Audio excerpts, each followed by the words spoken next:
সুরাহা। উনি যতক্ষণ, হ্যাঁ হতে পারে উনি পৌঁছতে পারেননি, হতে পারে উনি টেলিফোনে বলেছেন, হতে পারে উনি দীর্ঘক্ষণ বলেননি। আরে জরুরি কথাটা তো আগে বলবেন, পুরনো ভাষণগুলো ফাটা রেকর্ডের মতো চালালেন কেন?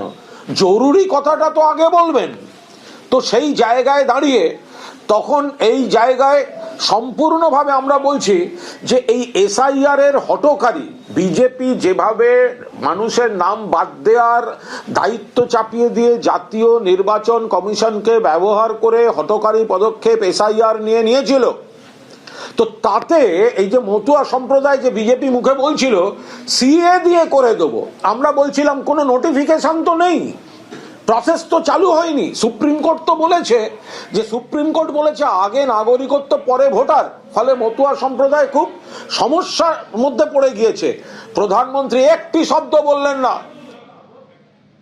নদিয়া তাহিরপুরে আজকে পৌঁছতে পারেননি আবহাওয়া খারাপ থাকায় প্রধানমন্ত্রী, কিন্তু অডিও বার্তা তিনি দিয়েছেন যেখানে একেবারে তৃণমূল কংগ্রেসকে নিশানা করলেন প্রধানমন্ত্রী নরেন্দ্র মোদী। তিনি বললেন পশ্চিমবঙ্গে জঙ্গল রাজ চলছে।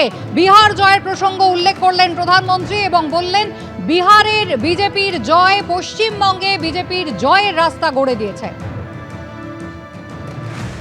पिछले महीने ही बिहार ने विकास के लिए फिर से एनडीए सरकार को प्रचंड जनादेश दिया है।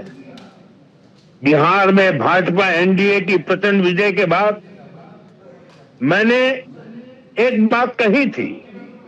मैंने कहा था गंगा जी बिहार से बहते हुए ही बंगाल तक पहुंचती है, तो बिहार ने बंगाल में भाजपा की विजय का रास्ता भी बना दिया है।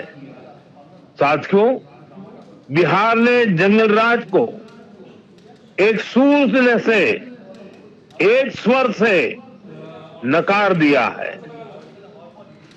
20 साल बाद भी भाजपा एनडीए को पहले से भी अधिक सीटें दी हैं।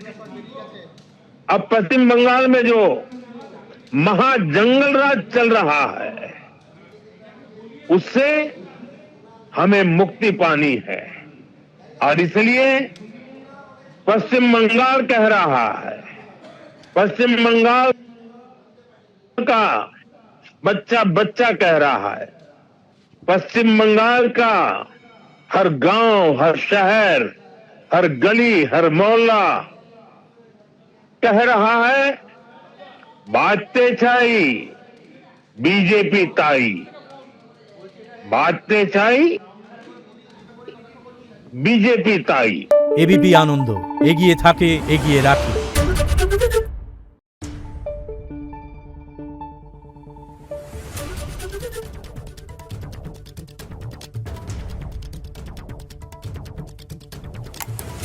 Thank you.